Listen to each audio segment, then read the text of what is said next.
Pertanyaan dari siapa ini huruf? Gak tahu deh namanya. Menurut Pak Gun, apakah di Amerika akan terjadi resesi tahun depan? Dan apa implikasinya jika Presiden Amerika terpilih nanti Donald Trump? Gini ya, karena ini channel edukasi, saya jelasin secara umum ya. Agak panjang tapi 10 menit selesai. Tahun 1000 itu Yahudi yang ada di Andalusia. Andalusia itu adalah Spanyol pada waktu zaman Islam. Yahudi di Andalusia itu ingin mempelajari Hebrew. Hebrew itu adalah bahasa Ibrani. Bahasa Ibrani itu adalah bahasa Yahudi yang ada pada zaman Yesus. Nah, bahasa Hebrew itu hilang. Ya, ada kitab Taurat, tapi orang itu nggak bisa membahasakan percakapan bahasa Ibrani, nggak bisa. Jadi bahasa Ibrani itu punah gitu loh. Sepertilah katakanlah ya bahasa Aztec, ya kan? Itu punah kan? Seperti bahasa hieroglif itu kan punah kan? Orang nggak bisa lagi ngobrol pakai bahasa hieroglif. Orang gila kamu ngomong pakai hieroglif. Nah, bahasa Ibrani itu punah. Apa yang terjadi? Pada waktu itu, orang Yahudi itu belajar dari budaya Islam dan merasa bahwa bahasa Hebrew dengan bahasa Arab itu satu rumpun. Seperti Melayu Jawa dengan Melayu Sumatera. Apa yang terjadi? Vocabulary Hebrew itu diambil dari kitab Taurat. Kemudian grammarnya itu dia nggak bisa membuat bahasa-bahasa, misalnya kamu udah makan belum? Itu nggak bisa, karena di kitab Taurat itu grammarnya itu juga nggak ketebak gitu loh. Bagaimana itu hukum tata bahasa Ibrani itu? Nggak ketebak. Akhirnya orang Yahudi itu minta tolong orang Arab untuk menyusun bahasa Ibrani yang dimodernisasi. Jadi bahasa Ibrani itu ada satu kosakata. Kalau kosakata itu nggak ada, diganti dengan Arab. Maka dari itu bahasa Ibrani itu ada yang mirip bahasa Indonesia. Karena apa? Dari Arab. Kemudian tata bahasa di Ibrani yang nggak ada itu menggunakan tata bahasa Arab. Jadi orang tuh ngomong pakai vocabulary Ibrani dengan tata bahasa Arab. Akhirnya bahasa Ibrani itu hidup lagi.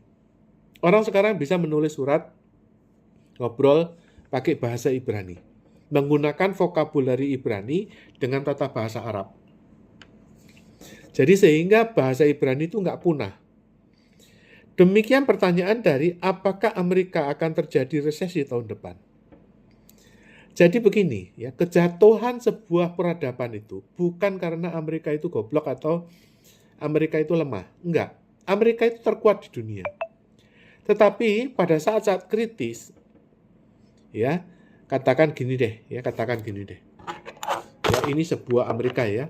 Nah, pada saat kritis itu dia goyang kan? Goyang kan? Kalau udah goyang ini kan berat ya kan? Nah, dia tuh nggak bisa jatuh.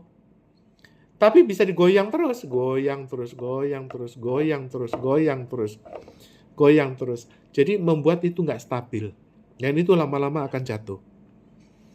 Nah, pada waktu tahun lalu, bulan Agustus tahun 2023, itu Amerika di ujung tanduk. Karena apa? Federal rate naik, inflasi naik, kredit rating Amerika turun. Dari triple A, AAA menjadi double A+. Artinya apa? Artinya Amerika sebagai bandar US dollar diragukan bakal gagal bayar. Karena apa? Utangnya Amerika 34 triliun itu nggak bisa terbayar. Akibatnya apa? Nah, Amerika itu menyurati raja. putra Raja Sanjaya itu karena punya akad utangnya Amerika dengan Raja Sanjaya itu 70.000 ton emas. Itu ingin dipakai gitu loh, karena sudah 25 tahun itu nggak dipakai. Sejak 98, emas itu nggak dipakai. Jadi dorman atau frozen, beku. Itu mau dipakai untuk nalangi utangnya Amerika. Karena waktu itu disangka akan terjadi Perang Dunia Ketiga akibat eskalasi perang Ukraine. Apa yang terjadi? Pada tanggal Agustus itu terjadi meeting BRICS di Afrika Selatan. Indonesia bakal ikut BRICS. Apa yang terjadi? Kita nasihati Amerika itu 3 hal.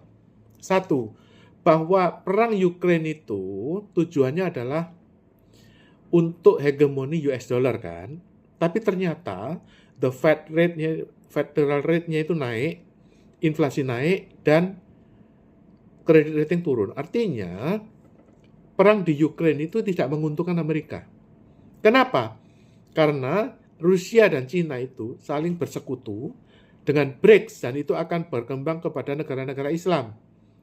Sehingga Saudi dan UAE itu menjual minyaknya Rusia karena lebih murah. Jadi minyak Rusia itu diembargo tapi bocor. Oleh karena itu, pada bulan Agustus tahun 2023, itu terjadi perubahan besar. Menteri Luhut dipanggil Janet Yellen, langsung diajak berunding, kamu mau berhenti nggak utang Cina itu, hidden debt China itu, karena Cina itu bocor, uangnya itu keluar lewat hidden debt China. Artinya negara-negara itu diutangin dan bayarnya kepada Cina itu, kan Cina itu memproduksi uang itu kan yuan. Ya. Yuan ini dikonversi ke US dollar itu melalui utang gelap Cina. Karena negara ini diutangin pakai yuan, bayar ya pakai US dollar. Jadi kembali ke Cina itu dalam bentuk US dollar. Oleh karena itu, Luhut langsung mundur ad interim 10 bulan. 10 bulan yang lalu.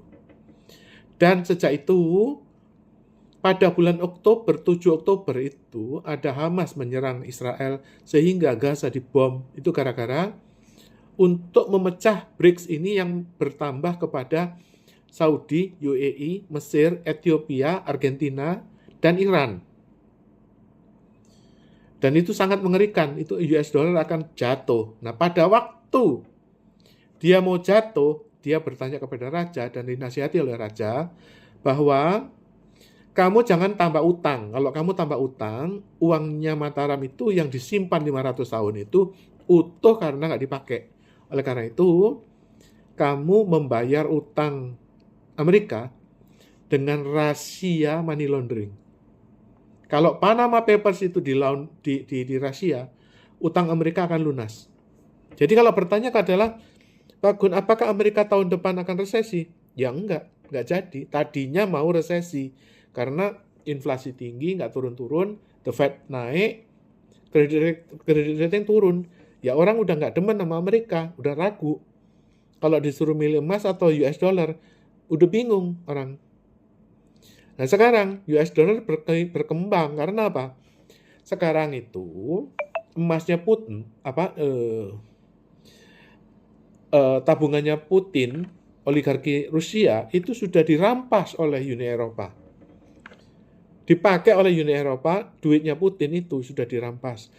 Putin udah marah-marah karena menurut hukum internasional, rekening-rekening orang yang dirampas itu tidak boleh dipakai, tapi hanya dibekukan. Nah sekarang itu karena Amerika nggak bisa bayar utangnya, ya sekarang rekening-rekening money laundering itu dipaksa dirampas dan dipakai. Diuji coba di Indonesia lewat rekening Panji Gumilang dan rahasia judi. Duitnya judi itu dicoba dulu, dipakai dulu oleh Bank Indonesia. Mulai 1 Juni itu Bank Indonesia menyalurkan kredit 81 triliun per bulan atau 1.000 triliun per tahun pakai duitnya judi.